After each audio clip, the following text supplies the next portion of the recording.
gyerekek, Ruskatau 9,57 másodperc a bal oldalon, gyerekek.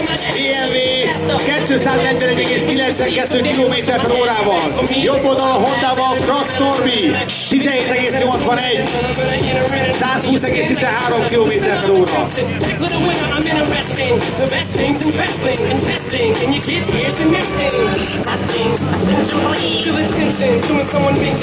Na gyerekek, Ruskatau, bal oldal BMW, jobb oldal Honda Civic.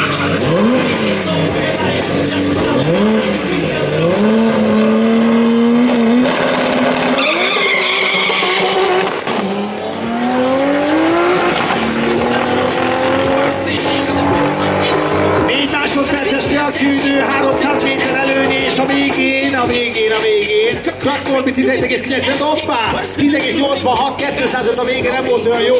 205,06 km/óra a Ruskataunek.